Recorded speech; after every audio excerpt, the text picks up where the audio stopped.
Seja bem-vindo, seja bem-vinda para mais um episódio do Coração em Reforma, um podcast para você que quer se tornar uma pessoa melhor e você que conta com a gente para poder ajudar um pouquinho nisso. Que honra, né? Então, primeiramente, muito obrigado você que está escutando a gente. Mais um episódio aqui, eu, Guilherme Souza, estou reunido com meu grande amigo Luan. E aí, Luan, tudo bem? E aí, Guigo, quanto tempo? Nossa, eu estava com saudade desse programa, sabia?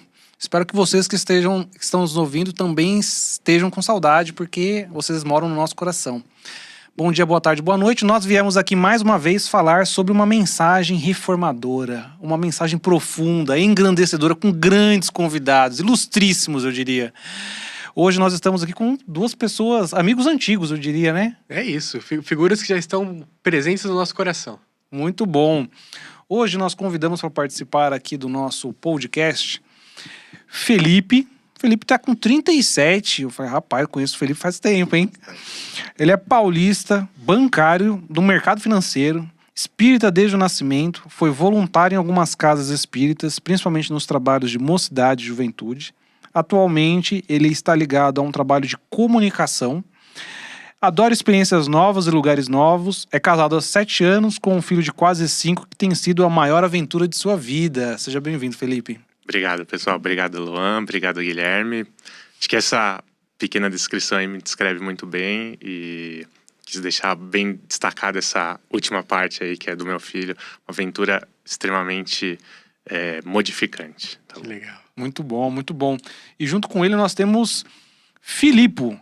Filipe é voluntário no movimento espírita, onde atuou no movimento jovem por 17 anos. Atualmente é preleitor, palestrante na Zona Leste de São Paulo e é convicto de que se a Netflix fizesse uma série sobre o livro Paulo Estevão, quebraria todos os recordes de audiência. Seja muito bem-vindo, Felipe. Queria saber se alguém aqui discorda de mim. Se tem um livro que podia virar uma série, eu tô aqui ansioso, mandando e-mails e falando com a Netflix para ver se eu consigo engajá-los nessa, porque é uma das histórias mais incríveis que a gente tem, né? Obrigado, gente. Muito legal estar aqui com vocês e com o meu xará Felipe aqui, né? Quase xará. Quase. Só por uma letrinha, uma vogal. Uma vogal, isso. Muito bom. Eu também lanço um desafio aí para quem nos ouve. Não sei se vocês já viram The Chosen, né? Mas é tudo crowdfunding. Então... Não sabia não. É verdade. As pessoas abriram uma campanha, todo mundo começou a doar dinheiro e aí eles fizeram uma série. Então, para você espírita, que é diretor de cinema, eu conto com você. Que está ouvindo a gente nesse minuto. Que tem a mesma ideia do Paulo Estevão, né? Também tem a mesma... A gente divulga de graça. Muito bom. A gente geralmente começa o nosso podcast com uma pequena apresentação de como que foi o primeiro contato de vocês com o espiritismo, né? O Lua já deu um spoiler ali, mas queria que cada um de vocês falasse como que foi entrar, né? Conhecer a doutrina, enfim, o que te trouxe até aqui, né? Eu só fazer um parênteses, assim, porque como a gente é amigo há muito tempo, né? Às vezes a gente se empolga e a gente começa a falar, mas a gente não falou do tema do episódio. O tema do episódio é liderança, juventude, novos líderes dentro do movimento espírita. Nós temos 2 pessoas que eu considero grandes líderes, foram líderes para mim. Eu agradeço muito pelos exemplos que vocês já me deram na minha vida. Então, ouvir a história de vocês acho que vai ser muito enriquecedor. E agora a gente volta para a pergunta do Guigo. Agora sim. Acho que começar aqui a falar um pouquinho, meu contato com o espiritismo, eu nasci espírita, né? Eu costumo brincar que eu não fui nem batizado, tal, que gerou alguns pequenos estresses para minha família ali no começo, mas desde pequenininho eu tive fui envolvido na doutrina espírita, nos centros espíritas, mas mais do que a parte da crença, dos valores e tal, acho que sempre fui muito envolvido nessa questão de trabalho voluntário, né? Dedicação, um tempo da sua vida e um valor para aquilo que é feito sem remuneração, mas que faz muito bem primeiro para a gente, né? Acho que esse é o ponto mais importante. E, direto ou indiretamente, acho que contribui para que faça bem para as outras pessoas, né? Então, acho que esse foi o meu mundo aqui, mas sempre de berço dentro do centro espírita, assim. Eu não vou ser muito diferente. Eu também comecei a minha vida religiosa praticamente dentro do espiritismo, porque meus pais já estavam muito vinculados com a doutrina espírita, né? Então, desde os 6 anos de idade eu ia já na evangelização infantil, passei por todo o processo das casas espíritas aí para infância, juventude, vida adulta. Mas curiosamente, quando eu fiz uns 10, 11 anos, que eu acho que é quando entra a catequese, né? eu comecei a ficar incomodado com esse negócio de ser espírita quando o pessoal perguntava na escola assim, qual a sua religião? E todo mundo se dizia católico, só tinha eu, diferente, e um rapaz que era judeu, né? Isso me incomodou um pouco. Eu falei, cara, eu acho que eu quero ser católico, eu não quero ser diferente, né? Eu não entendia muito a diferença das religiões, né? Isso acho que a gente explora pouco também, né? E aí enfim, insisti muito, minha mãe chegou a me levar na igreja, eu estava no carro esperando, ela foi conversar com o padre, e aí ela voltou pro carro e disse, vambora, não vai dar certo nada de você ser católico, que eu acabei de brigar com o padre. Então, acabou que eu permaneci espírita, hoje eu sou convicto, mas tive dúvidas no começo, acho, né, na trajetória. Muito bom, muito bom. E, assim, eu já conheço vocês de longa data. Eu acho que a gente pode pular aqui algumas etapas para a audiência, né? Porque acho que todo mundo aqui é de berço espírita, veio de família espírita, foi incentivado pelos pais. Nós somos amigos pela mocidade, né? A mocidade nos conectou nesse ideal e nessa amizade. Então, eu já vou direto para a pergunta que vale $1 milhão. Vocês começaram na mocidade mais ou menos com quantos anos? Como foi essa passagem? E o que despertou vocês aí, que fez vocês olharem para o espiritismo e falar, olha, isso aqui que me brilha os olhos? Legal. Cara, eu comecei na mocidade com a idade esperada, assim, 14 anos. Tinha uma questão de que tinha uma mudança de horário, então a evangelização infantil era de manhã, a mocidade era à tarde, e isso foi um choque para mim, assim, porque eu me senti... Eu não fico muito bem em ambientes que eu não conheça muito a dinâmica, sabe? Apesar que eu sou extrovertido, vocês estão me olhando com uma cara de sério, mas é verdade, né? E aí eu lembro que eu nem gosto de desenhar, eu peguei um papelzinho daqueles de você colocar nome nas vibrações e fiquei desenhando num outro canto enquanto tava todo mundo tocando violão e cantando. Uma mocidade super grande, né? Lá de São José dos Campos.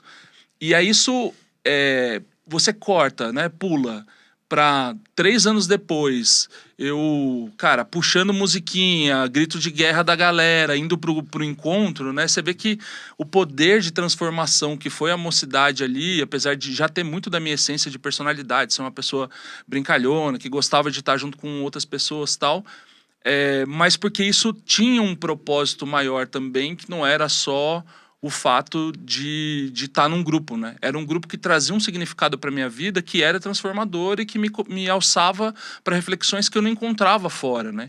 Recentemente, eu vou revelar isso com um pouco de dor no coração, mas a gente fez um encontro de 20 anos de formado do... 20 anos, é isso? Eu ainda fico perdido no tempo, mas é assim, muito tempo de formado, um número redondo do ensino... Não, é 20 anos, do ensino médio, né? E aí, cara, eu não tava em várias fotos do pessoal. Aí eu falava, onde que eu tava? Todo mundo se reuniu para isso, todo mundo se reuniu para aquilo. Eu tava com o pessoal da mocidade, porque eu criei um vínculo ali que me trouxe um significado ali muito profundo que não me fez sentir falta naquele período de estar em outros ambientes, né? Porque aquilo me preencheu de uma forma muito completa e foi muito interessante para minha vida, assim. Acho que vocês convidaram 2 pessoas que são bem diferentes, mas por enquanto tem bastante coisa em comum aqui, tá? Tinha muito disso também.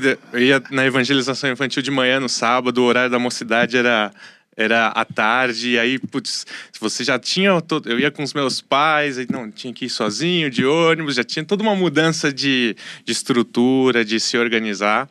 E eu lembro que o meu primeiro dia numa turma de mocidade, eu não gostei, assim, porque foi um pouco... Você falou que você ficou no canto, foi uma atividade, um recorte cole, que aí no final terminou a aula, eu não tinha entendido, tinha terminado a... Não foi a melhor das experiências ali naquele dia, né? Mas foi a primeira vez, justamente porque todo mundo falava, assim, na evangelização, na aula da pré-mocidade, vai lá pra mocidade, vai ser muito legal, que não sei o quê, tem folia, que não sei o quê, tal. E aí você vai criando essa curiosidade, essa vontade de participar. Mas o primeiro evento, a primeira impressão não foi, assim, das melhores, das mais encantadoras. Mas, como, assim, tudo na vida eu sempre fui dando tempo ao tempo e participando aos poucos, assim, o tempo ele foi também muito transformador, assim, né, durante os 3 anos. Eu sempre tive também, eu já tenho um perfil diferente, aí já um pouco mais diferente, mais introvertido, mais quieto, mas nunca tive muito problema com amigos na escola e tal. mas o meu grupo não era o que estava ali, talvez, da escola, né? Eu tinha uma sensação, aquela sensação de pertencimento não estava ali. Eu não conseguia me sentir pertencendo ali, mesmo que não tivesse nenhum tipo de problema, nada. E acho que dentro do centro, dentro da mocidade, essa sensação de pertencimento ela foi crescendo bastante, assim. Primeiro porque pessoas extremamente diferentes, assim, né? Social, culturalmente, de famílias diferentes, valores diferentes. E acho que a mocidade e os trabalhos de juventude nas casas espíritas são muito de terreno de confronto zero, né? De um terreno muito acolhedor para todo mundo, que deixa todo mundo igual em mesmas situações. Isso foi aos pouquinhos, assim, contaminando o meu coração, né? E me senti cada vez mais parte daquele tipo de evento do que daquelas reuniões do que das coisas que eu fazia com os meus amigos. Eu tenho um exemplo igual ao seu, por isso eu tô falando, tá muito parecido, né? A foto vai fazer 20 anos que eu saí também do colegial, a foto de todos os meus amigos no colegial, todo mundo de terno, eu já tinha ido embora, porque tinha um evento da mocidade também. Então, todo mundo perguntando, por que você não tava aqui, Medeiros? Não, não deu pra ir. Mas eu lembro porque que não deu pra ir. Eu tava num evento da mocidade, numa atividade que a gente tinha feito à tarde. Então, acho que foi aos pouquinhos, assim, criando essa relação e essa proximidade com o trabalho. Foi encantando, né? Legal que vocês trouxeram esse lado do aluno, né? Desses primeiros contatos, né? As primeiras vezes, como é que foi que para vocês se apaixonarem, assim, pela doutrina e pelo movimento de mocidade, né? Mas quando que vocês falaram assim, pô, eu gosto tanto disso aqui que eu quero estar do outro lado, ajudando pessoas que podem estar desenhando na primeira aula como eu, ou que talvez esteja entendendo nada na primeira aula, como no seu caso, né? Quando vocês falaram, pô, quero seguir aqui, quero ser um dirigente, ou qualquer tipo de liderança que a gente sabe que tem no movimento. Cara, foi muito rápido, assim, porque eu vim também de outros tempos, né, pessoal? Mas uma das coisas que a gente fazia nos encontros era quem dava trabalho ganhava trabalho, né? Essa era a dinâmica. Então, como Mas você dava trabalho, Felipe? Não tô entendendo. Eu dava Não trabalho. entendi. E aí, acaba que essa extroversão, né, muitas vezes foi usada para o outro lado da força dentro dos contextos ali, de encontro e tudo mais, né? E aí, uma das coisas que se fazia era quem bagunçava, né, durante a noite, principalmente porque os encontros, para quem nunca participou de normalmente a gente transforma a escola numa cidade, né? Então, a gente tem enfermaria, tem palco, tem teatro, tem música, tem atividades, tem tudo que você imaginar. E na hora de dormir, as salas viram dormitórios. Então se reúnem ali 20 abençoados adolescentes com um santo monitor, ou 2 ou 3 ali para dar conta daquela turma. E se tem a perspectiva de que as pessoas vão dormir, né? O que é bem difícil de fazer acontecer, né? E uma das coisas que se fazia no passado era quem tinha muita energia, ficava sacaneando muito e tal, colocava para lavar banheiro como um castigo, né? E eu brincava que quando a gente voltava pro quarto, mandaram a gente lavar banheiro com cotonete, um absurdo, né? Só para dar mais destaque para a tarefa. Mas eu gostava disso. Eu gostava de ajudar, de fazer parte de contribuir de alguma forma para aquilo que estava acontecendo. Eu sentia que era meio que o meu quinhão, assim, eu tô aqui, apesar de ter um olhar de castigo, eu tinha um olhar de uma perspectiva de participar da construção daquela magia, porque o encontro para mim era muito mágico. Se você lembrar que a gente fazia a gente faz numa escola em geral pública, que tem ali um aspecto até, né, as escolas públicas de hoje em dia, elas têm um aspecto quase de prisão, assim, é toda gradeada, tem uma cara feia, né, uma estrutura, a gente transformava aquilo num ambiente tão legal, tão bacana, de preencher o coração, né? Então eu falava, cara, isso é uma magia que acontece aqui, eu quero participar disso, eu quero ajudar a construir isso de alguma forma, né? Igual também, Felipe? Não. Você era bagunceiro, Felipe? Você não era bagunceiro? Eu não era. Eu fui uma vez lavar banheiro, uma vez só. Com cotonete? Não, foi com o normal, o rodo só. Vassoura. Foi uma vez só. Mas eu acho que eu tava tão imerso no sentimento ali e o proveito da turma de mocidade que eu não me despertou no início logo essa vontade. Mas começou a aparecer algo do tipo, poxa, vai acabar. E agora, né? Então, eu digo com muita franqueza, assim, o primeiro momento em que eu que eu pensei em virar voluntário, manter ali os trabalhos de assistente, dirigente da turma e tal, era muito para manter um pouco daquele momento que eu tinha passado nos últimos anos, assim, sabe? Sendo bem transparente, porque tinha sido muito bom. Então, poxa, não quero perder isso. E então, aí ali eu fui começar a me envolver com, poxa, deixa eu ver o que dá para fazer. Então tem o curso, vou tentar entender um pouquinho como que funciona, como que é abrir uma nova turma, preciso estar pronto para ir no próximo encontro, como que eu participo, tal.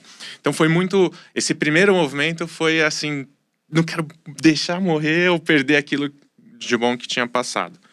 Num segundo instante, eu acho que vem um pouco mais da responsabilidade, do sentimento de que você é aluno dentro de um trabalho de mocidade e você dirigente, são responsabilidades diferentes ali, né? E aí eu acho que na medida em que essa responsabilidade foi crescendo dentro de mim, eu pude dar um pouco mais de espaço para que mais trabalhos ainda e mais oportunidades aparecessem à minha frente. Tanto que no término da minha primeira turma enquanto dirigente, aí me gerou a mesma ansiedade, poxa, e agora? Não, agora eu sei o que é importante, a responsabilidade, o senso de utilidade, o que a gente pode fazer. Preciso ficar aberto aqui. Vou caçar alguma coisa para eu... E trabalhador espírita, você pensou, a vaga surgiu, né? Não tem desemprego no espiritismo, né, cara? Então, acho que só de pensar, alguém, opa, tá bom aqui, não tá muito bem preparado, mas vem cá, senta do meu lado, tem alguma coisa para você. E aí a gente fui me envolvendo com alguns outros trabalhos, assim. Foi muito esse movimento no começo. Legal. E você, Guigo, a sua história é parecida? Olha, eu acho que eu era um aluno que participava bastante, assim, né? Muito porque, na maioria das vezes, eu tive um período na minha turma de mocidade que era eu e meu dirigente, né? Que os outros alunos, às vezes, faltavam e os dirigentes que estavam junto com o Mário, né, que foi meu dirigente, e eles resolveram sair no começo da turma, né? Então, eu comecei a perceber nessas aulas que era eu e ele, né, que era uma conversa, né, realmente. Falei, pô, isso é algo legal que eu posso fazer também, né? Como que eu posso fazer isso e talvez ajudar as pessoas como a mocidade me ajudou, né? E aí eu tava na dúvida, né? Pô, será que eu consigo? Será que eu tô preparado? Essa questão que você trouxe aí do estar preparado me pegou bastante. E aí eu tava... assim, na dúvida, será que eu vou, será que eu paro? E eu fui fazer o curso de voluntário sem compromisso nenhum, né? E aí eu tive uma aula muito bacana do Vitão, né, o Vitor Arantes, que um dia vai estar aqui, a gente cita ele em quase todos os episódios. E ele deu uma aula incrível, assim, o tema era criatividade. Então ele mostrou, dá pra fazer de tal jeito, tal jeito, tal jeito. E aí você puxa o jovem que talvez não vai gostar daquela aula que se for com um slide que tá quase saindo pó, ainda é muito avançado, né? Quem sabe que tem algumas metodologias que são mais antigas, mas ele mostrou que tinha várias maneiras diferentes. Eu falei, pô, tá aí, eu consigo fazer isso, né? Mas eu tava com medo ainda. Pô, será que eu vou? Será que eu não vou? E aí uma colega, né, da mocidade falou assim, uma frase que não é dela, né? A gente sabe de quem é.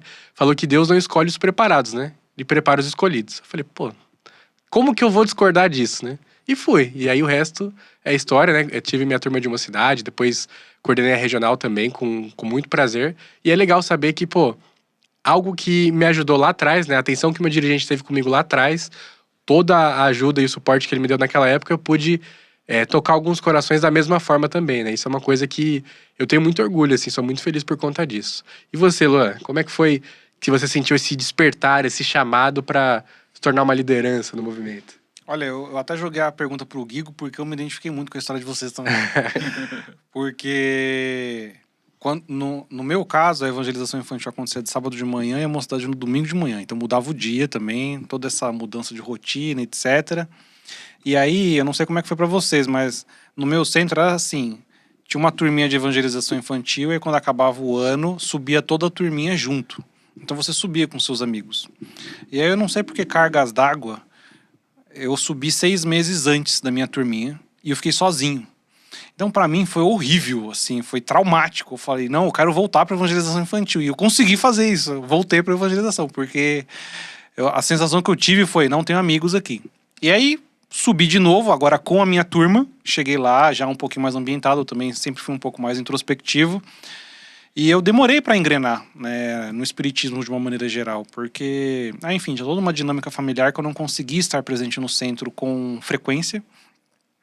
E acho que foi dos 15 para frente, que aí quando eu já estava um pouquinho mais maduro, um pouco mais adulto, ia com as pegando ônibus mesmo, sozinho, etc. Que meu centro ficava um pouco distante da minha casa. Aí eu tive um despertar, assim. Eu acho que aí eu comecei a gostar da coisa mesmo. E eu também comecei a querer ajudar aos poucos, né? Foi alguma coisa, assim, eu também não sei explicar. Alguma coisa começou a brilhar os olhos, eu fui querendo ajudar alguma coisa aqui, uma coisa ali. E como vocês falaram, né? Uma vez que a gente se dispõe ao trabalho, o trabalho aparece. E aí, bom, aí não falta trabalho pra gente, né? Jamais. Mas você sabe que essa trajetória do aluno, para um dos cursos que esses de voluntários que a gente estava montando, eu até brinquei, fiz um desenho das fases do aluno, né? Provavelmente agora estão muito datadas, porque as referências eram antigas, mas tinha a primeira etapa ali, é uma etapa que o aluno ele tá mais em si mesmado, né? Ele tá mais dentro de...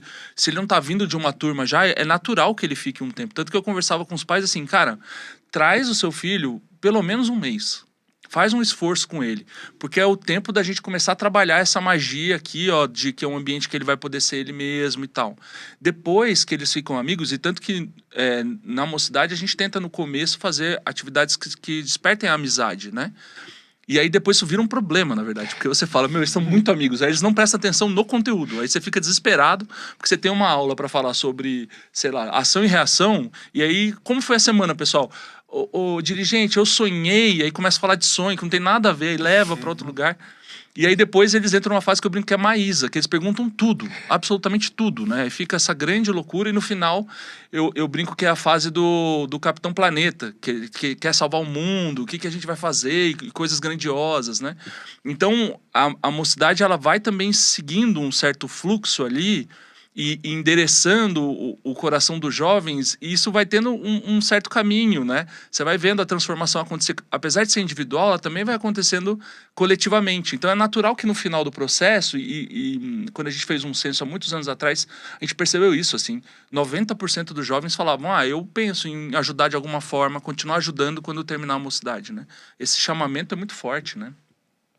Acho que as turmas de mocidade, no movimento que a gente participou, sempre foram muito organizadas para criar essas oportunidades de ajuda e de apoio, e de destacar, trazer de dentro essa vontade de todo mundo de querer ajudar, né? Acho que isso sempre foi muito notório, né? Então, é um valor importante, assim, despertar essa questão do trabalho, da utilidade, poder ajudar, dos sonhos mesmo, sonhos grandes, mas é um valor muito grande mesmo do nosso movimento. Sim, eu costumo dizer, assim, eu lido com muitas pessoas que já tiveram essa oportunidade de ter o trabalho com a juventude, né? Que a gente, no nosso movimento é chamado de mocidade espírita, né?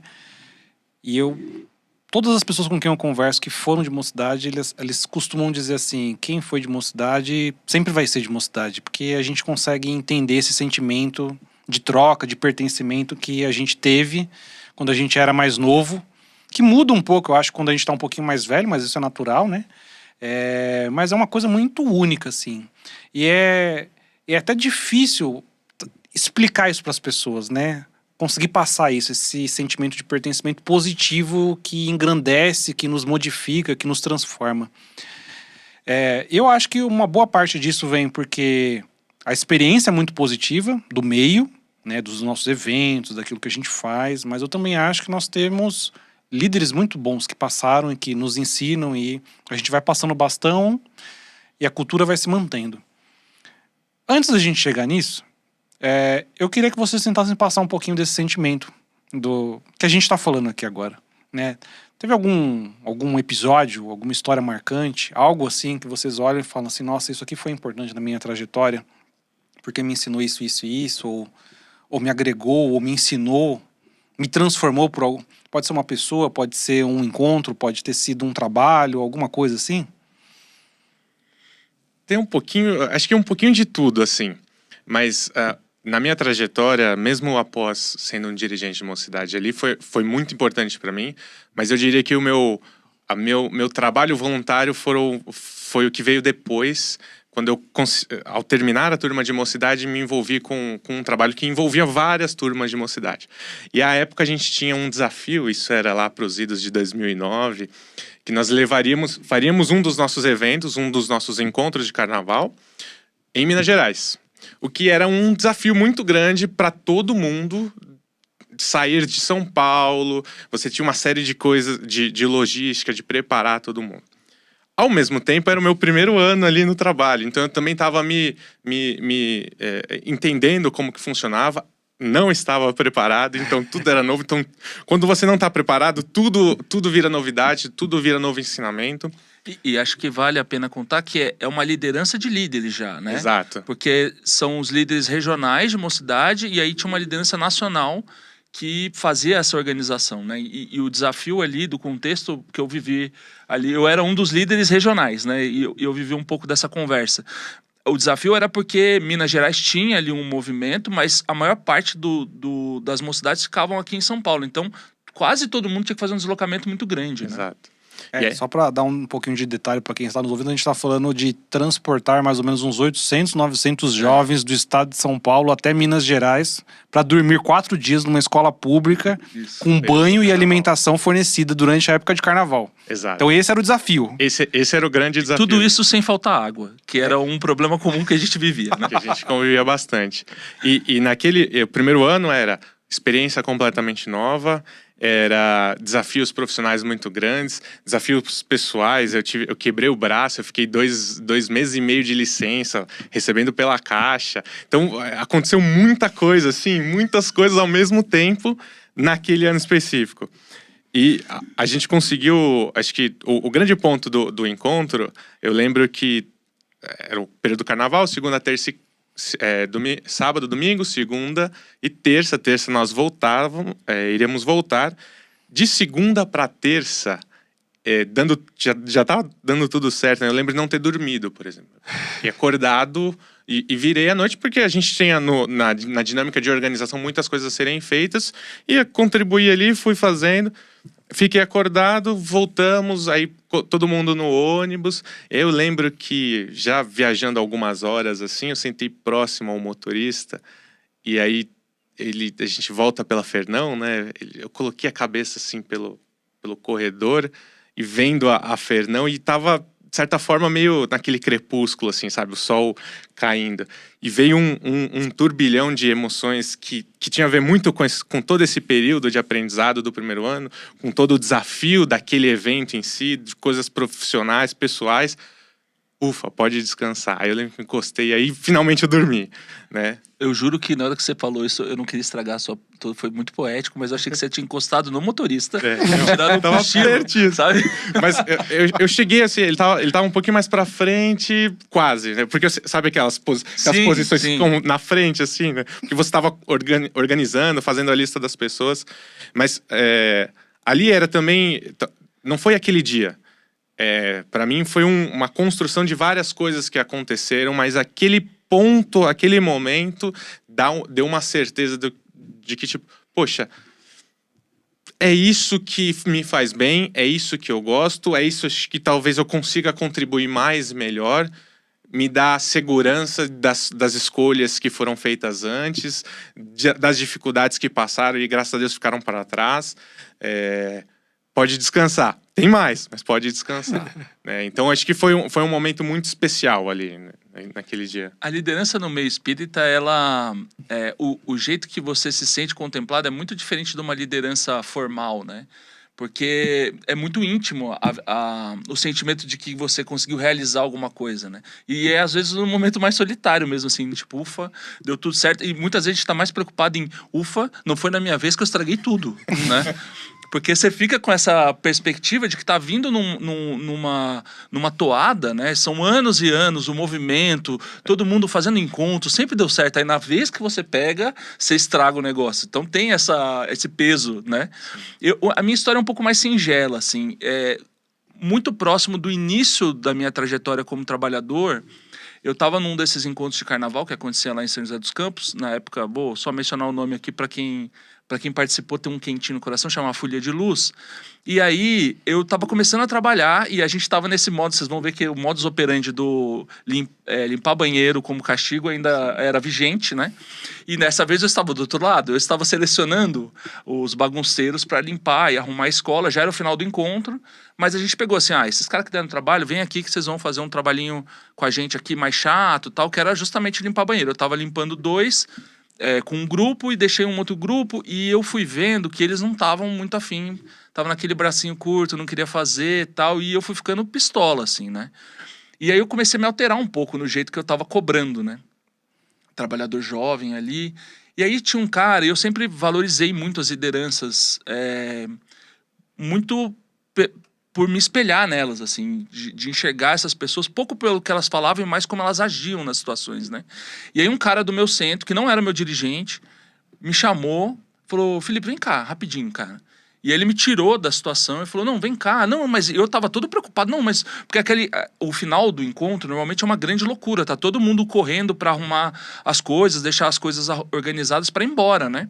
Então, eu tinha um senso de urgência grande, assim, não, mas... Só que como era essa pessoa, eu falei, não, vou ouvir, né? E não, vem cá. E ele foi me tirando da situação, me colocando cada vez mais longe, eu preocupado ainda com, até mentalmente preso aquilo, né? Tipo, mas o banheiro e não sei o quê. E ele foi me tirando, me levou pra região da cozinha, da cantina, e falou, que sorvete que você quer? E eu fiquei, sabe, me desarmou, assim, eu falei, cara, sorvete? E assim, o quadro é o seguinte, pessoas indo de todos os lados, carregando cadeiras, uma confusão, a escola se desmontando, e eu e ele sentados, tomando sorvete, e ele perguntou, como foi o encontro pra você? E não sei o que, e nananã. E aí, quando terminou, ele falou, cara, volta lá, continua fazendo o que você tá fazendo, nessa energia aqui. E aí eu entendi que todo o movimento que ele fez, na verdade, foi muito mais para me acalmar do que qualquer sermão que ele me desse. Cara, o jeito que você estava fazendo teria efetividade, sabe? Então, eu aprendi, assim, acho que muito mais com essa atitude que eu fui tentando replicar ao longo da minha vida, justamente por causa disso, assim, que foi muito impactante para mim, né? Legal. Eu achei legal que você trouxe. Eu dei uma aula hoje, até citei no último episódio que a gente gravou, que era sobre vícios e defeitos dos trabalhadores do movimento, né? E aí, uma das coisas que eu coloquei é de você fazer algo totalmente automático, assim. Eu tive uma experiência muito semelhante, assim, né? Quando eu tive a experiência de coordenação, acabava que no final eu estava focado em, beleza, eu preciso entregar este evento. Preciso entregar 100 pessoas de volta para suas casas sem nenhum arranhão. E aí, depois acabava o encontro, toda aquela adrenalina, e eu fiquei pensando, ficava pensando assim, ok, a parte tudo entregue, tudo certinho, mas eu não conseguia aproveitar. Talvez a mensagem que estava sendo trabalhada ali, todo mundo conseguiu, mas eu estava focado em entregar este evento, assim, né? Qual dica que você daria, assim, além dessa questão de dar uma respirada, tomar um sorvete, para quem tá ali nessa correria, quem já é um líder espírita, quem já tá no movimento ali ativamente, também poder olhar para si, né? E também poder aproveitar esses momentos. Não ficar só entregando algo para os outros aproveitarem, assim, também. Que eu acho que é uma coisa que acaba sendo bem comum, né? Eu acho que essa é uma reflexão que acaba passando por muitas pessoas que estão liderando por muito tempo dentro do movimento. Que é o que é o evento além do próprio evento. O que é a ação além da própria ação. Porque transportar pessoas, tirar uma coisa daqui e levar para lá é muito físico para um ambiente tão espiritual, né? E uma das formas que a gente foi começando a entender melhor a profundidade do trabalho que a gente fazia foi também propiciar um contato com a espiritualidade. Começar a ter acesso ao que acontece no plano espiritual quando a gente está fazendo um trabalho físico, independente de qual seja. Porque isso vai nos conectando, né? Eu lembro da gente receber mensagens, era comum, porque é muito fácil também a gente, dentro do espiritismo, esquecer dos espíritos e ficar só focado em quem está na nossa frente, né? Então, a gente começou a circular mensagens, isso foi muito legal, assim, espíritos que nos acompanhavam no momento da limpeza do banheiro, falando, na hora que vocês estão lá cantando, isso é muito legal, porque ajuda a limpar o ambiente também espiritualmente, porque o ambiente de um banheiro, né, eu tô falando bastante de banheiro, né, mas o trauma segue forte. É bem inusitado, né? Mas assim, é um ambiente, cara, que ele é mais pesado pelas energias físicas, mas também do ponto de vista espiritual, né? E aí, se você entra lá com um lance de ficar falando alguma fofoca, alguma coisa, você tá destoando do resto do ambiente criado e você tá perdendo justamente a conexão com o evento. Então, a gente cantava, fazia brincadeiras, etc. E aí ter o relato, a confirmação de que a gente nem fazia de propósito, mas o fato da gente fazer isso ajudava no trabalho, era muito recompensador. São essas... E aí, assim, quando a gente faz qualquer tipo de evento de qualquer natureza, né? Uma tarde da pizza, ou mesmo um ambiente mais espiritual, como, por exemplo, um dia de passe no centro, né? Se a gente só fica no automático, como vocês trouxeram, é muito fácil da gente se desconectar com o propósito das coisas. E aí, esse se desconectar é que, para mim, é o grande problema de, no fim do dia, você só entrega uma tarefa e não um reolhar para si mesmo no processo, sabe? Eu acho essa reflexão muito, muito, muito boa. E eu lembro de um caso, não sei se encaixa aqui perfeitamente, mas eu acho que sim. Uma vez eu fui convidado para dar uma aula sobre Bezerra de Menezes lá em São José. Esse caso ele é mais triste para mim, porque ele mostra um lado que eu não consegui assim me mexer na situação e fazer alguma coisa muito, muito legal. Mas eu havia sido convidado. Já gostava da figura do Bezerra, já conhecia ele. Bezerra de Menezes, para quem não conhece muito o contexto, foi um médico, foi um dos primeiros presidentes da Federação Espírita brasileira. Ele organizou o primeiro curso de médiuns no Brasil e é até engraçado, ele organizou o primeiro curso de médiuns e aí todo mundo chegou lá no dia do curso querendo dar a aula, né? Ninguém querendo participar. E aí eu conto que essa história, eu acho que Edgar Amon aprendeu um pouco com ele nesse sentido, porque quando Edgar Amon fez a primeira escola de aprendizes, ele já se inscreveu como primeiro aluno. Então ele falou, para não dar esse problema que deu com o Bezerra, acho que eu vou me inscrever aqui. Mas, além disso, era um médico conhecido por clinicar e atender pessoas de forma gratuita e principalmente que gastava às vezes os seus próprios recursos, né, para dar remédio para as pessoas. E para ser convidado, ao ser convidado, eu falei, poxa, além disso eu vou estudar bastante, tal. Fui pegando, comprando, ainda já tinha YouTube, mas comprei DVD, assisti palestra, comprei livro, um monte de coisa. Ainda um final de semana antes do final de semana da aula, eu falei assim, esse aqui é o final de semana do Bezerra de Menezes. Foi sábado de manhã, domingo, meu pai tinha uma sala comercial, eu falei assim, eu vou lá me concentrar, estudar ali naquela sala, legal, estudei bastante, estava bem pronto. Segunda-feira fui pro trabalho no banco. E, como de costume, estava um pouquinho atrasado. O automatismo, né? E atrasado e correndo, deixei meu carro na rua. E aí deixei no carro na rua, desci, tinha que atravessar uma avenida e entrar no banco. Tão logo, eu tava para atravessar, veio uma pessoa. Poxa, você não... Desculpa, eu tô aqui. E ele tava com umas receitas na mão. Receitas de remédio. Você não consegue comprar para mim um remédio? Eu tô precisando aqui desse remédio. Falei, poxa, desculpa, não tenho dinheiro e agora aqui no momento tô correndo. Atravessei a rua, entrei, passei a catraca. Quando eu passei a catraca do banco onde eu trabalhava, aí veio... Sabe quando você sente a imagem de cinema? Aí, alguma coisa assim na cabeça. Peraí, você estudou tudo isso e um exemplo prático daquilo que ele foi. Você não conseguiu colocar em prática? Então, e aquilo me destronou bastante ali naquele momento. Que são os perigos do automatismo, né? Se a gente deixa muito as coisas no automático, só a teoria, só o estudar, o saber bastante, com certeza tava craque ali. Qualquer pergunta, nem o ChatGPT sabia mais do que eu, do que Bezerra de Menezes. Mas a experiência que a gente passa na vida, a experiência que a mocidade proporciona nesse negócio que a gente não consegue explicar o porquê, é tão emocionante, que é o que tem mais valor ali, né? Que nos vai colocar à prova de verdade. Assim. Dar o significado real, né? E não só pegar o conteúdo pelo conteúdo, né? Total. Muito bom. E eu tava ouvindo o Filipe, e agora a história do Filipe também complementou muito, que eu acho que às vezes as pessoas elas não se identificam quando nós falamos sobre lideranças, né? Porque, querendo ou não, a gente está falando para um público específico que às vezes trabalha, né? Mas eu participei de um encontro de dirigentes em Ribeirão Preto, em 2014. E aí tinha uma atividade que falava assim, onde você é líder? E aí você tinha que anotar líder dentro de casa, líder no trabalho, líder no movimento espírita, líder nos estudos, líder entre os seus amigos. E tinha toda uma desconstrução de que às vezes a gente não precisa ter um cargo para ser líder. Às vezes nós nos tornamos referências de algumas pessoas nas nossas vidas sem ninguém delegar isso pra gente. A gente só se torna porque a gente abraça a responsabilidade, ou às vezes porque a gente é uma pessoa que consegue atrair e envolver pessoas. E aí a gente começa a exercer uma posição de liderança, né, ou de influência, sem nem perceber.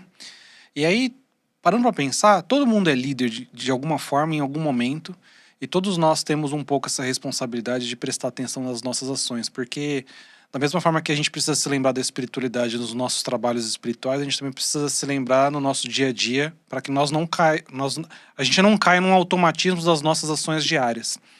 E aí tem uma amiga minha que inclusive é espírita, mas não é do movimento, ela compartilhou um stories essa semana muito bom. Eu falei, nossa, tem uns stories que são craque, né? Assim, eles conseguem traduzir uma coisa muito legal. Tava escrito assim, agradeça a Deus porque hoje você pode estar vivendo as orações que você já fez no passado. Eu falei, nossa, essa frase é muito bonita, né? Porque eu falei, nunca tinha parado pra pensar nisso, que hoje eu talvez já esteja vivendo aquilo que há 10 anos atrás ou há 5 anos atrás eu pedi em oração e não tô sabendo reconhecer. E vale pra tudo, né? Desde você aprender a ser um pouquinho mais paciente, um bem material, às vezes um relacionamento amoroso. Se a gente não consegue entender a essência e agradecer pelas coisas espirituais que acontecem na nossa vida, às vezes as coisas perdem o significado, né? A gente vive até uma vida triste porque a gente não consegue reconhecer as coisas boas que acontecem nela. Muito boa essa reflexão, né? Legal. O legal desse encontro é que a gente sempre usa uma imagem para tentar refletir a essência do tema que a gente quer conversar, né? E lá a gente usou os pássaros, né? Porque isso também é uma outra questão, e a gente está falando muito sobre o despertar da liderança, mas também tem um apego à liderança, né? Que é algo que é comum a gente ver dentro de ambientes menores, em que as pessoas acabam se tornando donas da atividade religiosa, né? E uma das coisas e a gente fala muito do movimento jovem porque, de certa forma, ele comprime, né? É um tempo muito curto, você tem 4 anos ali como aluno e depois acaba, como o Felipe trouxe, né?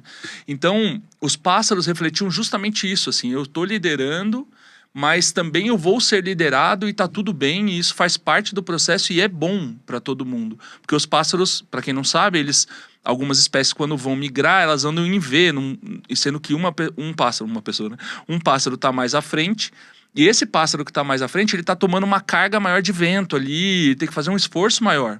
E os outros vão ficando na sequência, e isso vai fazendo com que eles usufruam dessa estrutura de vácuo. Gente, sou de comunicação, não esperem grandes explicações elaboradas, mas que eles usufruam dessa estrutura. Só que depois de um tempo, esse pássaro está super cansado, e ele vai para a última posição. Porque é a posição onde ele mais vai descansar, em que ele tem menos o atrito e etc, né?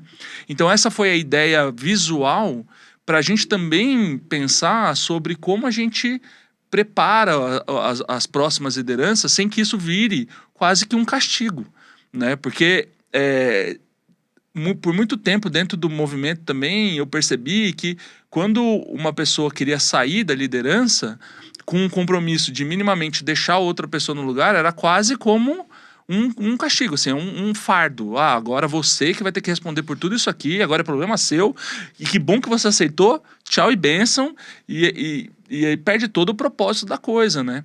Então criar um ambiente nutritivo em que todo mundo se sinta, de certa forma, apto, mesmo que minimamente apto, né? Porque a gente também falou sobre estar preparado para dar um passo em relação à liderança com conforto de que daqui a pouco pode não ser mais e daqui a pouco ser de novo. Isso também gera um ambiente que isso eu sinto um pouco de falta ainda dentro do movimento espírita, um ambiente de mais oxigenação e que quem esteja à frente, verdadeiramente esteja à frente no momento em que está com gás, consegue fazer, tem a disponibilidade, porque isso também às vezes, você fica líder de alguma coisa 10 anos, gente, naturalmente você vai ficar cansado, você vai começar a ter vícios de olhar, vai começar a ter dificuldade de oxigenar algumas coisas e tudo mais, né? dificuldade de abrir espaço para outras pessoas, mesmo que você queira convidar outras pessoas, você naturalmente acho que já comeu todas as pequenas possibilidades de abertura, né? Isso é muito, muito importante também. Sim, não, eu vou até aproveitar e puxar esse gancho, porque acho que é um tema sensível, né? Hoje, ó, pegada de jornal, hein?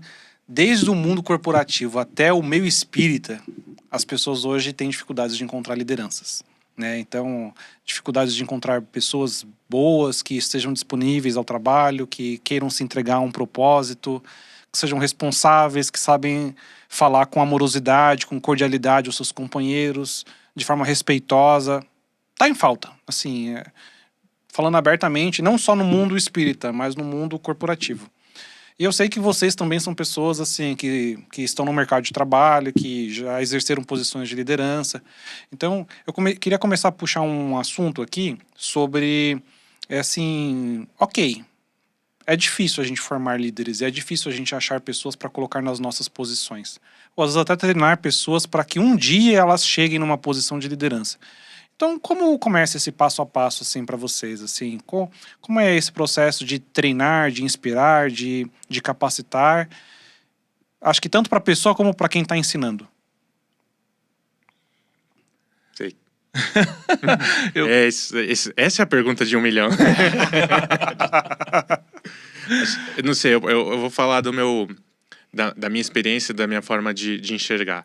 Até pelo meu próprio perfil, eu nunca fui muito daquela pessoa que conseguiu, de fato, nossa, tal pessoa, vou dar aquele desafio para ela, que não sei, conseguir colocar muitas coisas para as pessoas fazerem e tentar, já pensando nela como um próximo líder. Mas eu sempre tive muito uma percepção e sempre tentei aprimorar bastante a minha percepção, a minha observação sobre aquilo que já estava acontecendo, né? Então, muitas vezes eu, observando as pessoas, observando as situações, observando os locais em que nós estávamos, pensando naquilo que precisaria ser feito, eu sempre tentei olhar e se aquela pessoa tinha, às vezes, uma opinião importante sobre determinado assunto, às vezes um pouco mais de disponibilidade sobre determinado assunto, ou se ela mesma criava oportunidades para que ela tivesse mais ali. Porque se a pessoa já está criando essas oportunidades, estou me dispondo a fazer um pouquinho mais, para mim é metade do passo da escolha, metade da decisão de um próximo líder já foi dada, que é a pessoa que se coloca à disposição, né? É óbvio que a gente tem vários perfis de pessoas que se colocam à disposição.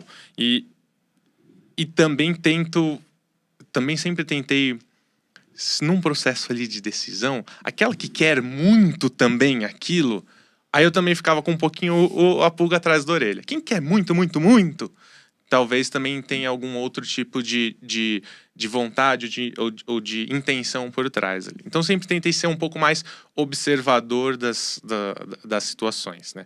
Acho que, na medida do possível, aí o plano espiritual, sabendo como eu sou também, e me ajudando, ele falou, tá bom, então já, dado que você é assim, esteja tal dia, tal hora, naqueles momentos ali, para observar tais coisas.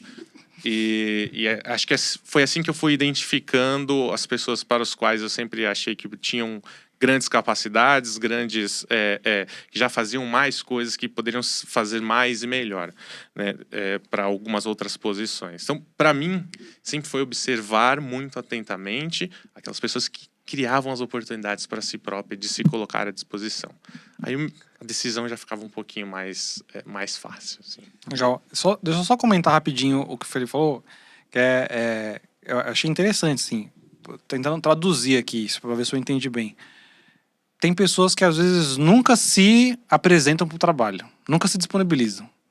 Tem as pessoas que se apresentam e se disponibilizam. E tem aquelas que às vezes perseguem o trabalho porque elas querem a recompensa. E aí você falou, a faixa do meio é aquela que às vezes você fica com um olhar atento, porque eles estão se apresentando, mas eles não estão buscando a recompensa. Eles estão fazendo isso porque eles se sentem bem, porque eles identificaram a responsabilidade, sim, porque entenderam a proposta, né? Mas sem talvez ter essa expectativa de eu quero o trabalho porque eu quero ser o líder, né? Não está buscando a liderança. Ele está buscando atender as necessidades que precisa ali naquele momento. Exato. Essa questão daquela pessoa que quer muito, assim, eu sempre tentei ter muita atenção em relação a isso. Eu acho que dentro do movimento espírita como um todo, nós temos várias figuras que são importantes, historicamente e atualmente. No movimento ao qual a gente se localiza aqui, ele já é um movimento que nós temos menos pessoas, assim, a pessoa X ela é muito importante. Não, é o que ela faz dentro do contexto e a atividade que ela desenvolve que é o mais importante, né? Então, eu sempre tentei ter isso, assim, aquilo que você vai fazer é o mais importante do que necessariamente a pessoa que está ali. Eu lembro que o meu guia principal sempre foi aquela história de que como que se decidiam as novas pessoas à frente da casa do caminho depois que Jesus já tinha morrido, já tinha sido crucificado, e como que você decidia quem seriam as pessoas que iriam guiar ali a casa do caminho. E quando a gente pega Paulo e Estevão, por exemplo, você tem histórias ali que Paulo, com gentios e fazendo várias viagens, de vez em quando voltava lá e via algumas coisas que aconteciam que já não eram mais aquilo que ele acreditava, ou que tinha pequenas tinha muita treta com o Tiago, né? Isso, com o Tiago. Que Tiago já conduzia a casa do caminho mais voltada, talvez ali mais pro povo judeu e tal. Então, você já tinha algumas mudanças. Mas uma coisa que sempre me marcou era, como que você escolhe o próximo líder? Mostra suas mãos, assim. Aquele que tem mais calo é o próximo, né? Porque Jesus precisa de pessoas que tenham mais calos nas mãos e menos calos na voz. Porque a gente tem muitas pessoas que falam muito bem, que influenciam, e hoje em dia, principalmente com coach, com rede social, um monte de coisa, né? Todo mundo virou especialista de tudo em 6 meses de bons vídeos na internet. Mas, na verdade, o mundo real não é assim. A gente precisa de pessoas que tenham mais calos nas mãos. E quem se dá a oportunidade, quem se testa um pouquinho mais à frente, eu acho que a minha chance de acertar é um pouquinho maior. Esse é o meu ponto. Então é essa faixa do meio mesmo. Queria pegar um gancho nisso. Tem 2 histórias para contar. A primeira é mais sobre mim. Foi quando o Luan me descobriu que eu era um líder. E aí, quando ele descobriu, eu descobri. Você nem te contei essa história, né? Não. Eu tava frequentando, acho que era o primeiro regional que eu fui, né? Encontro só daqui da região de São Paulo, né? Que a gente participa. E aí, no final do encontro, né? Como o Filipe trouxe, aquela bagunça, todo mundo desarrumando tudo, né? Desarrumando pra arrumar, né? E aí, eles envolveram os alunos nisso também, né? E aí eu era um aluno, o Luan era o dirigente, era o coordenador, né? Então eu olhava pro Luan de baixo pra cima, assim, né? Opa, sim senhor, louco, então senhor e isso. tal. E aí a gente tava participando ali, e aí tava indo alguns grupos e tal, e tava um grupo que era só aluno assim, geralmente fica meio bagunça, né? Começa a cantar, começa a bagunçar. E aí o Luan ia fazer alguma coisa e tal, que, pô, vou mandar alguém pra ir tá lá junto também. Aí o Luan falou assim, não, o Guigo tá ali também, o Guigo é ponta firme. Aí eu falei, ô louco, o que é? O que é isso e tal? Aí eu falei, pô, será que, o que eu estou fazendo aqui que o Luan, né? Eu olhava assim, né? Que ele tá me identificando desse jeito, né? Eu falei, pô, então, se alguém tá me vendo desse jeito, então quer dizer que eu tô fazendo alguma coisa certa, né? E aí ele começou a despertar em mim. Segunda história. Na minha turma de mocidade, eu tive uma dezena de alunos, uma galera muito bacana e tal. Eu queria trazer 2 histórias. Uma tem muito a ver com o que você falou, né? Daquele que tem muita vontade de participar. Um aluno nosso, ele era uma idade mais próxima da nossa, né? A gente tem alunos a partir de 14 anos e dali vai, né? E na primeira aula que ele foi, ele achou bacana, achou legal. A gente encerrou a aula, despedimos dos alunos. Ele veio, né, junto de nós dirigentes, ele falou assim, pessoal, muito boa a aula e tal. A gente estava preparando a aula seguinte, estava tirando umas ideias, conversando e tal. Ele falou assim, não, semana que vem quero estar aqui junto com vocês falando, né? Falou, calma aí, né? Não é assim que funciona, né? Mas a gente falou, não, participa, né? A gente tá aqui, né? Fizemos o curso, estamos preparados e tal, mas a gente quer que você esteja junto, participa das aulas, né? E ele ficou meio chocado, assim, porque ele não sabia como é que funcionava, né? Falou, beleza, né? Começou a frequentar, ele participava, conversava bastante com os alunos. Ele era um pouco tímido, mas a turma ajudou bastante ele a desenvolver, né? Ele tinha muita vontade de estar ali do nosso lado falando, né? Tanto que ele descobriu no site da Aliança, né? Fica a dica aí para quem cuida disso. Ele descobriu o programa de aulas. Então ele já sabia qual aula ia ser cada sábado. E ele se preparava para isso. Aí eu falei, pô, esse cara quer demais, assim, né? Então a gente tava vendo esse potencial assim também. Tinha algumas coisas que ele precisava evoluir, a gente foi trabalhando isso. E eu fui uma pessoa que, assim, né? Sou uma pessoa que desde o começo eu sempre pensei em sucessão, assim, né? Desde que eu virei liderança, eu falei, peraí, quem que vai sentar nessa cadeira depois? Não pode morrer em mim, né? Também não quero ficar aqui para sempre, quero estimular uma galera para isso. Falei, beleza, essa pessoa aqui eu vou apostar, né? Então comecei a levar ele pros eventos, observa isso, faz isso e tal. Falei, quando eu terminar minha turma, não vou estar aqui na próxima que vai abrir na casa, ele vai estar ali, né? E tava com essa coisa em mente, falei, pô, é isso, é o que eu precisava, achei um sucessor, fiquei tranquilo. O que acontece? Durante a pandemia, esse aluno meu morreu. Aí eu, fiquei triste, obviamente, por conta da pessoa. Era um amigo meu, assim, de verdade. Além de um aluno, a gente conversava de tudo, assim. Tem coisa que até hoje que eu vejo notícia, eu falo, vou mandar pra ele, Falo, pera, não tem mais, né? Aí eu falei, e agora, né? Como é que eu faço? E a gente tinha alunos de diferentes potenciais e diferentes capacidades na turma, né? Então, a gente até conversava entre os dirigentes, fulano talvez ele vai ser voluntário, fulano não tem perfil, mas vai estar aqui presente. A gente nunca se preocupou em formar, os próximos dirigentes, os próximos voluntários. A minha turma, a gente teve vários momentos, assim, várias dificuldades, porque adolescente tem essas questões, assim, né? Saúde mental, família, amigo e tal. Então, meu objetivo era, vamos entregar pessoas vivas, né? Que é um passo importante, assim, que tenham aprendido algo, que tenham um coração tocado. Mas depois, né, que aconteceu isso com esse meu aluno, falei, será que vai ter alguém? Como é que a gente vai fazer e tal? E tinha um aluno da minha turma que ele era, assim, super tímido. Tinha muita dificuldade. Ele chegou no meio de encontro, ele falou, legal o encontro aqui e tal. Não veio mais não, viu? Esse foi meu último. Vi que não é muito pra mim, acho que a turma não gostou muito de mim. Aí eu falei, não, vem cá, rapidinho, né? Morrendo de fome no horário da janta e tal. Eu falei, não, vamos conversar. Aí ficamos andando, conversando, fui convencendo assim. Aí ele mudou de ideia. Aí depois disso, né, ele tava com dificuldade de se adaptar à turma. E aí ele foi tentar dar uma abertura do lado dele, né? Que é muito fácil você falar que o grupo não te acolheu, né? Eu acho que os casos que vocês trouxeram, tanto no seu quanto no seu, mas aquele grupo, aquelas pessoas ali, quem são aqueles malucos, né? Mas se você dá um primeiro passo, você tenta participar, isso te ajuda, né? Então, depois daquele dia que ele tava falando pra mim que ia sair, eu falei, não vou perder ninguém aqui, não. Vim com a turma cheia, vou voltar com a menos. Não funciona assim, né? Ele começou a participar mais, conversar com os outros, o grupo totalmente acolheu ele e tal. Mas assim, eu não sabia, ele não era uma pessoa que falava tanto assim, né? Ele foi desenvolvendo. Quando aconteceu isso, ele era muito amigo do aluno que faleceu, né? Algo mudou nele, assim, né? Não sei se ele sentiu algum tipo de chamada e tal. Era uma coisa que as pessoas observavam. Não, o Ale, ele vai fazer isso, né? Vai dar esse passo. Ele falou, e os próximos alunos que estavam igual eu querendo sair, com um monte de problema e tal, quem será que vai ajudar? E o aluno que eu menos acreditava que ia virar uma liderança, tá aí, tá com a turma dele. Então é engraçado, né? A gente tem esses diferentes potenciais, diferentes possibilidades e tudo pode mudar, né? E às vezes uma pessoa que a gente não postava nada, tá aí, né? Eu fui aluno de um dirigente que era um dirigente só. Se ele tivesse desistido, eu não estaria aqui, né? Sei lá, não sei se o Luan estaria com outra pessoa.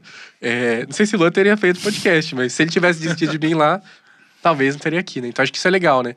Cada um tem esse potencial, né? Mas você sabe que eu acho que a vontade... Vou trazer uma visão um pouco diferente, baseada em mim mesmo, né?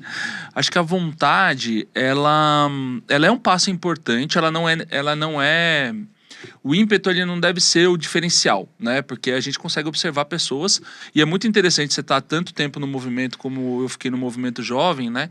Porque eu consegui ver várias pessoas que você via era um menino brincando ali, zoando e tal, e daqui a pouco corta para 5 anos depois o cara é coordenador regional. Você fala, caraca, não via isso nele, porque são pessoas que estão mais distantes da gente no dia a dia, né? Então você não acompanha a transformação exatamente, né? Mas eu, por exemplo, saí da mocidade assim. E a minha casa era uma casa que tinha 3, 4 turmas de mocidade. Então todo ano abria uma nova turma, já tinha uma dinâmica bem estabelecida ali, né? E eu falei, a próxima turma é minha. Tipo, é minha, quero ter a próxima turma. E já era uma mocidade com um plano de carreira bem definido, porque já vinha evangelização infantil pra tarde. Então você já tinha uma turminha, não tinha muito esforço, entendeu? Já tinha uma turminha ali e tal. Então, só que aconteceu... o grupo de dirigentes ali não entendeu que eu estava pronto. E eu fiz o curso e tudo, e ainda não. Eles falavam, ainda não. Não, ainda não. E eu fiquei 2 anos esperando lá. Todo ano que tinha o grande colegiado lá para ver se saía fumaça branca, nada. Não tinha Felipe. Eu falei, cara, impressionante, os caras estão me testando. Só que eles se preocupavam em me manter, de alguma forma, participando, voluntário. Não tinham esses conceitos que depois a gente foi trazendo, né? Mas eu continuei muito ativo, né? E aí depois que eu assumi a mocidade ali, né, uma turma, continuei trabalhando, aí eu assumi a mocidade da própria casa, que eram aqueles grupos de 4 turmas, e aí eu já estava muito ativo na regional, e os líderes da regional, eu fiquei muito próximo deles, e justamente porque eu entendia que eu podia contribuir, eu tinha esse ímpeto.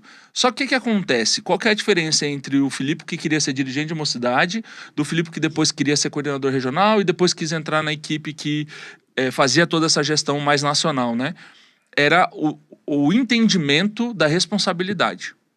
Então, as duas coisas têm que andar juntas. Se você tiver só uma ou só outra, não resolve, né? Você tem que querer um pouco também, por mais que seja pouco, né? Tem que ser uma coisa que se passe pela sua cabeça, que você dá conta, pelo menos, de não sozinho. E acho que a mocidade também tem um jeito que ela hackeou aí, que foi, as lideranças são conjuntas, você não vai passar perrengue sozinho, você tem um telefone para ligar, né? Então, em geral, as nossas lideranças são em 2, 3 pessoas, né? Mais gente, para você poder dividir esse peso, né? E eu acho que isso falta um pouco ainda nas casas espíritas, as lideranças são muito consolidadas numa pessoa, isso é muito... torna a atividade mais difícil, né? Para vocês terem uma ideia, estudando a história de Maria de Magdala, que eu também fui dar uma atividade especial numa das mocidades aí há um tempão atrás, aí eu fui estudar, não conhecia e tal. E aí, Maria de Magdala, Maria de Madalena, né? Ela era uma líder no fim do processo ali. Ela ficou muito próxima de Jesus e tal. Ela não foi vista como apóstola, porque tinha ali uma dinâmica da própria sociedade da época. As mulheres pouco tinham espaço, né? Mas primeiro que Jesus, quando volta para ela, né? Ela foi a primeira pessoa a ver Jesus depois da morte dele. Depois ele aparece, né, para outros grupos de pessoas. E uma das coisas é que os apóstolos ficam completamente perdidos quando Jesus morre. E que eram os líderes preparados, eram os que iam. Tanto que Jesus, de tempos em tempos, falava: galera, agora vai, dá um rolê aí, volta e me traz o que vocês pregaram, como foi, né? E aí, todo mundo perdido, e ela ficou meio... Como assim tá todo mundo perdido? Eles não sabiam o que fazer. Tanto que aí depois Pedro vai com Tiago e abre a casa do caminho, também não sabe muito bem como fazer, cada um vai para um lado, né? Então, esses momentos, ela, no entanto, cara, foi rejeitada pelos próprios apóstolos ali, foi entendendo o caminho dela na trajetória, e no fim, cara, ela estava liderando um trabalho ali com pessoas que tinham uma questão... de uma chaga muito forte, né? Que elas não podiam ter contato com outras pessoas, e ela estava liderando toda a frente de cuidado dessas pessoas ali numa ilha e tal. Se eu não me engano, numa ilha. Então você vê, nem sempre os caminhos são tão óbvios, né? Tem que juntar um pouco da oportunidade, um pouco da vontade, e o mais importante é a gente colocar menos peso no que a gente acha que tem que ser. E olhar muito mais para o potencial que a gente tem perto da gente, sabe? Porque a gente também às vezes idealiza, fala, não, o líder ele tem que falar bem, por exemplo. Não, tem que ser uma pessoa que sabe se comunicar muito bem. E aí você já está tirando um monte de gente que pode aprender a falar bem. Uhum. Isso é uma atividade não essencial. O essencial mesmo é ter o entendimento do cerne ali da tarefa, do que precisa ser feito. E isso, 95% das pessoas que estão ali têm, de certa forma. Porque elas estão... Quem está vinculado, participando, ativo, etc., já tem isso dentro deles, né? Uhum. Então, acho que essas reflexões também são importantes para a gente ter uma diversidade maior de lideranças. Mais tipos de líderes vão trazer mais pessoas para perto. Porque as pessoas também veem, aquela pessoa consegue, eu também consigo, né? Uma certa representatividade de outro modo aqui. E eu achei legal que você trouxe, que a ideia não é formar um líder, né? É formar líderes, né? Que eu acho que se você não tem... se você consegue formar uma equipe, acho que isso dá um suporte muito maior, para que as pessoas possam trabalhar juntas, ter trocas de opiniões. E como você disse, né? Cada um, às vezes, consegue se conectar com um grupo diferente.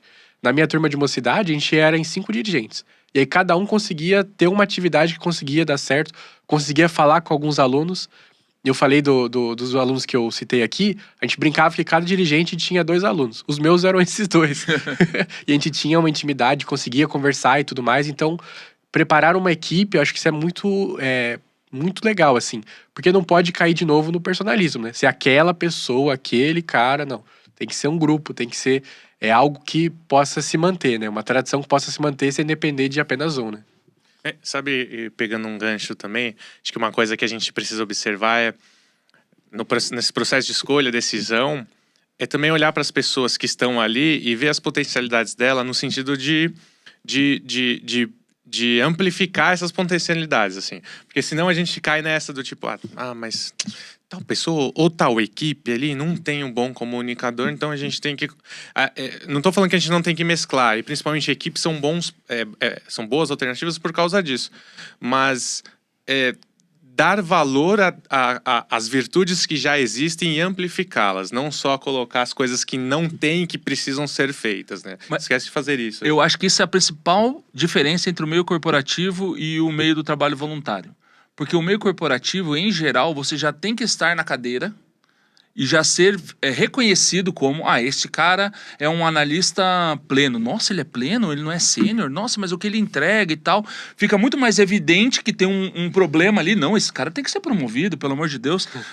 Do que no outro caso da liderança, que não, vamos pegar o João, cara, porque ele tem o potencial e vamos trabalhar ele, porque ele assume e é muito mais na prática, né? Parece que o mercado de trabalho, ele exige que a experiência venha antes do que propriamente a ação, né, de convite de liderança. E no mercado voluntário, digamos assim, é o contrário. A gente precisa puxar essa pessoa porque a experiência dela vai vir justamente de fazer, né? E a gente entendendo que ela tem essência, né? A coisa acontece.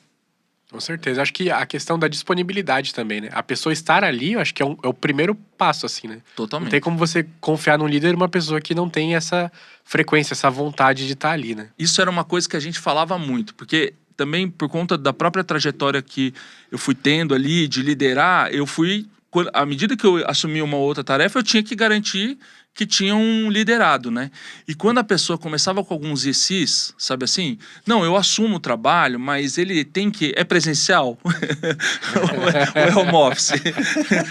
Eu vou, mas eu não consigo ir nas reuniões. Você fala, cara, não vai funcionar. Então, às vezes, você tem ali, né, sei lá, o Paulo de Tarso, mas home office, ou o cara que, tá muito afim e tal, mas que vai estar presente, vai... E aí, em geral, quando você aposta no cara que vai estar presente, você tem mais garantia. Porque eu já apostei nos dois. E o cara muito preparado, se ele não tá no espírito da disponibilidade, não adianta. Você não vai conseguir fazer rodar, sabe? É muito difícil. Acho que a gente volta naquela frase que o Guigo falou mais cedo, que na Oeste se fala muito do Deus não escolhe os capacitados, ele capacita os escolhidos. Porque às vezes a pessoa tem tudo, todas as qualidades, mas se ela não tiver disponibilidade, assim, ou se apresentar para o trabalho, não vai adiantar, precisa ter alguma coisa. Enquanto que às vezes tem um que tem vontade, se apresenta, dedica o seu tempo, aquilo é uma prioridade na vida dele, ele vai aprender, porque a gente também fala que o trabalho é primeiro pra gente, depois para os outros, né? Então a gente vai crescer fazendo trabalho. E tem uma característica que eu queria falar também, que eu acho que o nosso tempo tá curto, mas... que eu acho legal falar sobre liderança, porque tem vários tipos, a gente falou aqui, né? E eu tenho um perfil de liderança, o meu, que eu não sou um cara que eu gosto de ficar muito à frente das coisas. Então, todas as vezes que eu trabalhei na Aliança, na Mocidade, afins, eu não sou muito um cara que eu curto ser a pessoa de destaque, sabe? Eu sou um cara que eu gosto de trabalhar nos bastidores, sempre gostei.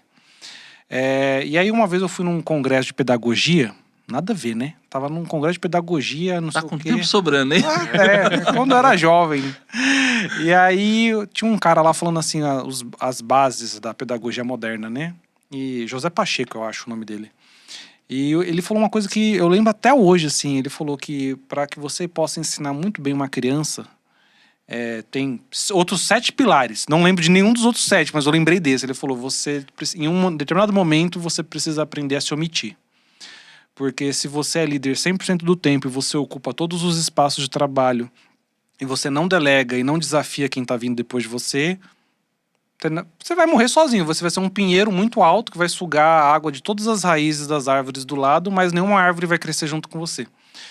Então, em um determinado momento, cara, você precisa ter sucessor, você precisa colocar alguém no seu lugar, você vai precisar aprender a se omitir. Isso significa aprender a ficar em silêncio, aprender a ver o outro errando e falar, tá tudo bem, ele tá aprendendo, o erro é aprendizado. Você vai precisar aprender a ter paciência, porque as pessoas elas vão se desenvolver no tempo delas, não no seu tempo.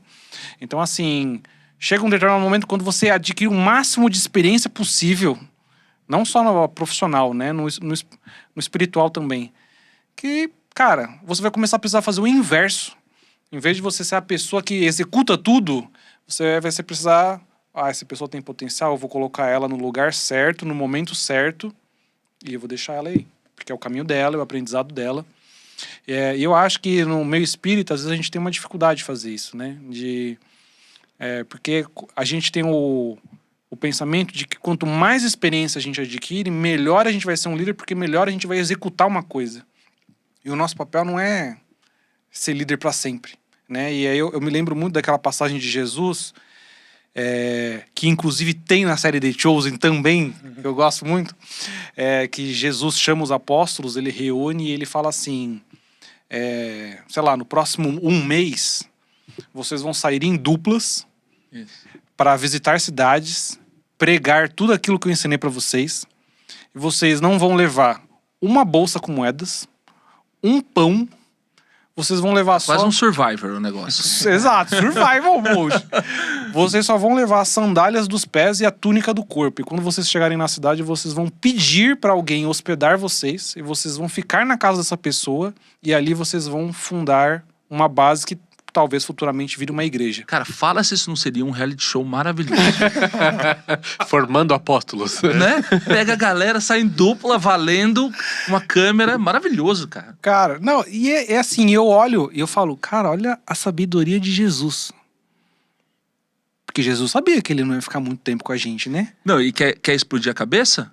Um dos principais apóstolos dele nem conheceu ele, que era Paulo de Tarso. Então você vê que toda a divulgação mais forte aconteceu por uma influência indireta. Não foi nem direta, né? Então, cara, o caminho em que as coisas acontecem, a gente é muito, às vezes, matemático nessas coisas, né? E não é tão matemático. As coisas acontecem. Se você der espaço, a água corre e acha seu curso, né? Exato. Não, ele falou o caminho, eu ia falar o caminho de Damasco.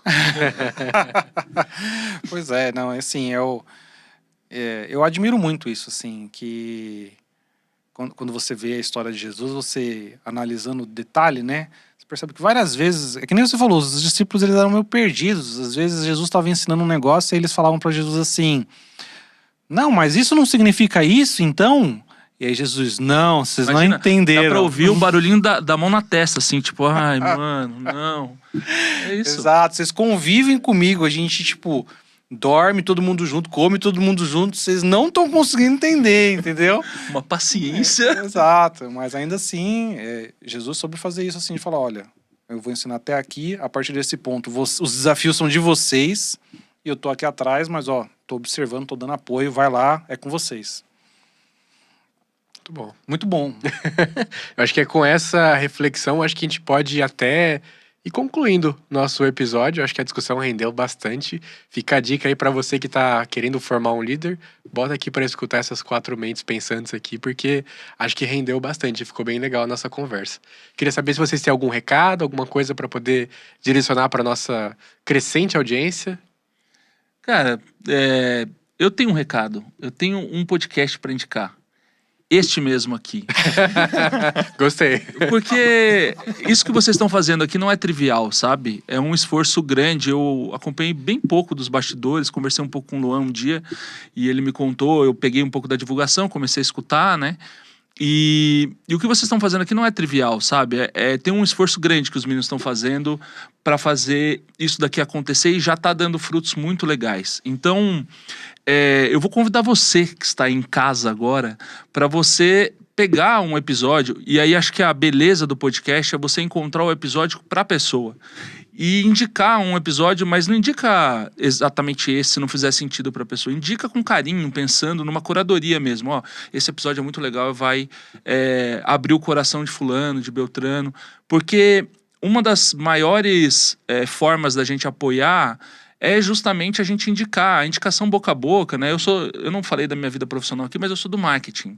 E não há marketing melhor do que a própria pessoa indicando para um amigo, porque esse senso de curadoria, nenhuma propaganda vai conseguir fazer pela gente. Então indiquem o podcast dos meninos, porque é uma forma da gente amplificar muito mais o conhecimento da doutrina espírita, que muitas vezes está em livros, em lugares distantes do dia a dia das pessoas. E essa é a proposta que vocês trouxeram aqui. Então, essa é a minha mensagem final.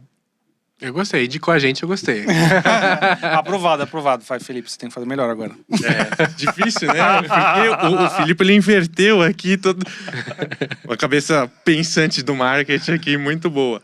Mas acho que nas palavras dele, poxa, o que eu relaciono com aquilo que eu acredito de verdade é que as atitudes, as ações, todas as iniciativas são muito maiores do que os pensamentos, né? Quantas vezes o Luan, a gente almoçava, já pensou numa ideia de podcast? Já pensei, mas para mim era ainda muito etéreo, assim.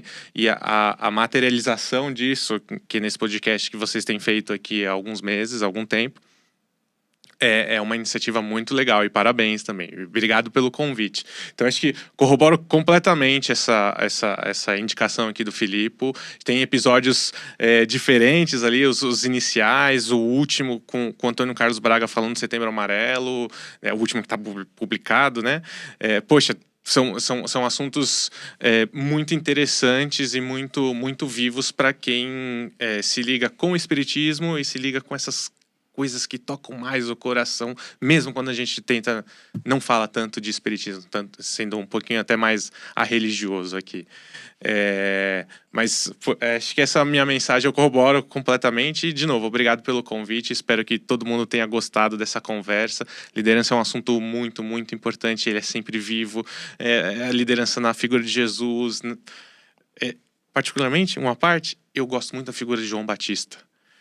Por ele sofreu uma morte muito, muito forte ali, mas na figura dele de vir preparar aquilo que a vinda de Jesus. Então sempre vi nele um pouco daquilo que eu queria fazer, assim. Aquilo que eu faço, a que eu tô levando ali é inclusive mais importante do que eu, porque era aquilo que ele fazia. Ele batizou Jesus ali, e é com o batismo que se dá os 3 anos e o início da pregação evangélica de Jesus. Então, acho que, para mim, a figura de João Batista também é uma figura muito relevante quando eu penso em liderança, assim. Essa é a minha mensagem. E, novamente, obrigado, Filipe. A gente se conhece há bastante tempo aqui também. É uma oportunidade de poder compartilhar um pouquinho com todo mundo. Muito bom. Eu vou aproveitar a fala do Felipe e vou fazer um último recado para você também, que está nos ouvindo. Que você falou de João Batista e aí você falou que ele é um anunciador, né?